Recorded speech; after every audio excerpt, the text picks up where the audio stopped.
um jovem procurou o seu professor porque ele se sentia inútil, inferior, ele estava muito para baixo. Achava-se lerdo, não conseguia fazer nada direito. E ele queria uns conselhos do seu sábio professor para saber como talvez tentar melhorar, fazer com que as pessoas o valorizassem um pouco mais. O professor só foi ouvindo as lamúrias dele, sem olhá-lo, disse: olha, sinto muito, mas antes de resolver o seu problema, eu preciso resolver o meu problema. E quem sabe você não pode me ajudar?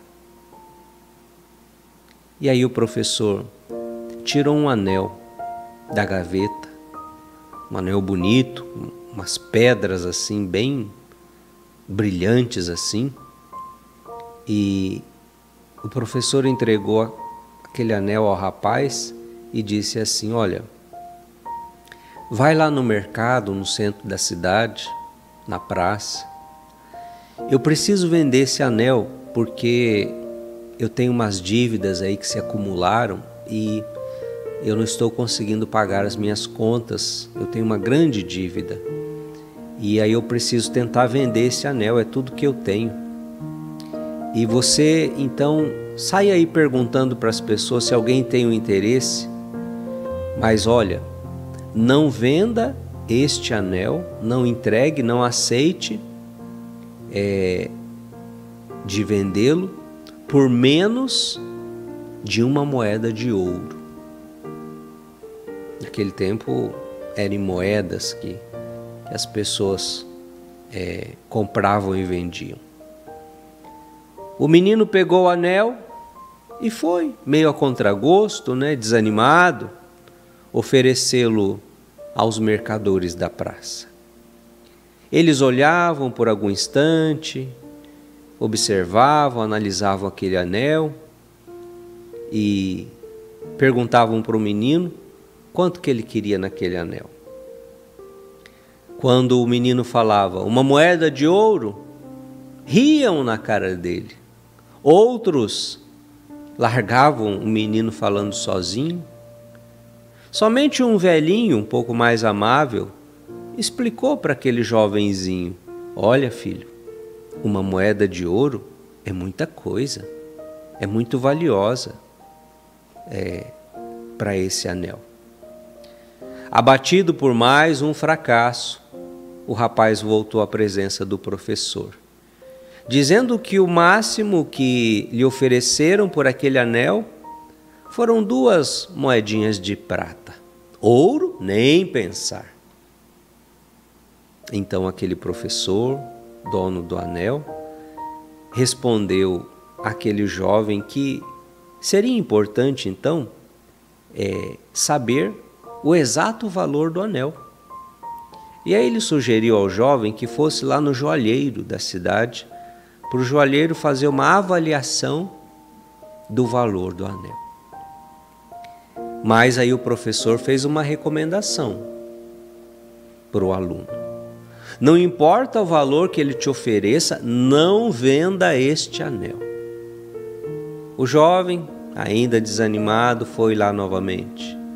O joalheiro examinou daqui, examinou dali, com aquela lupa, e pesou o anel, colocou na balança, mediu o tamanho das pedras e disse ao rapaz: olha, diga para o seu professor que se ele quiser vender por 50 moedas de ouro, eu compro. O rapaz arregalou os olhos, teve um sobressalto e disse: 50 moedas de ouro? Sim, respondeu o joalheiro. Olha, na verdade o anel vale 70 moedas de ouro, mas se ele tem urgência, o máximo que eu posso oferecer hoje são 50 moedas de ouro. O jovem então se lembrou da ordem do professor e não vendeu, não entregou.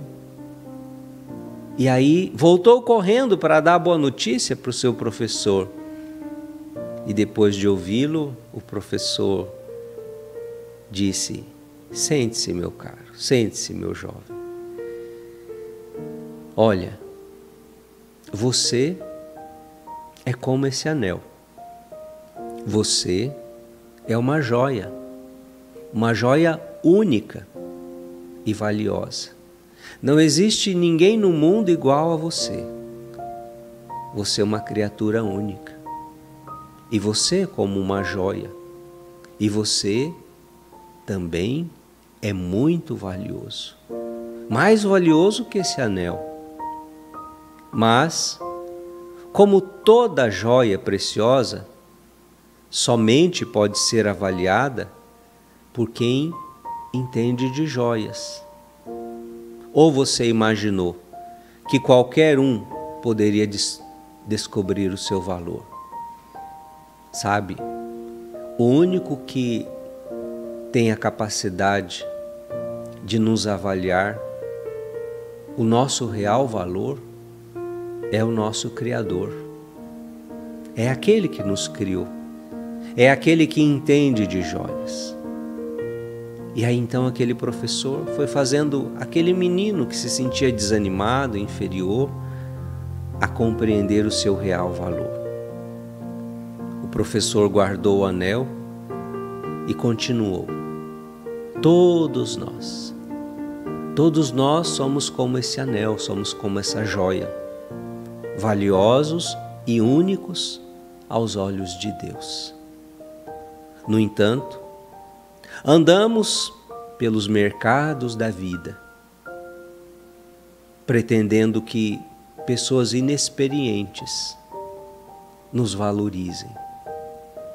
Pense nisso. Ninguém pode nos fazer sentir inferiores sem o nosso consentimento. Por isso eu quero dizer para você hoje, não permita que ninguém te faça inferior, porque muitas vezes nós somos como esse jovem andando pelas praças e mercados da vida, procurando encontrar reconhecimento das pessoas que muitas vezes são inexperientes, não entendem de humanidade, de ser humano. Somente aquele que nos fez, somente o nosso Criador é capaz de ver o nosso real valor. Para Deus, cada um de nós, você é pessoa única. E em Jesus nós nos tornamos filhos, não só criaturas. Nós passamos de criaturas para a dignidade de filhos. Filhos de Deus, no Filho eterno, no Filho primogênito. E como se já não bastasse esta grande graça, um sangue foi derramado como resgate de você, da tua vida, da tua alma. E esse sangue foi o sangue do próprio Filho de Deus. Sabe, nada nem ninguém no mundo poderá te roubar esta dignidade, esta grandeza. Se as pessoas ao seu redor, se o mundo ao seu redor, se infelizmente os seres humanos que não têm a sabedoria e por isso são inexperientes em lidar com os outros nos seus relacionamentos, se essas pessoas não conseguem enxergar em você a sua dignidade, o seu valor, então não se desanime, não se desespere. Não espere de pessoas assim aquilo que talvez elas têm tantas dificuldades e limitações em poder lhe entregar. Mas saiba, há alguém que está acima de tudo e de todas as coisas, e para Ele você é esta joia, valiosa e única aos seus olhos. E quando a gente descobre isso, a gente não permite que nada nem ninguém nos faça sentir inferiores daquilo que nós realmente somos e somos chamados a ser.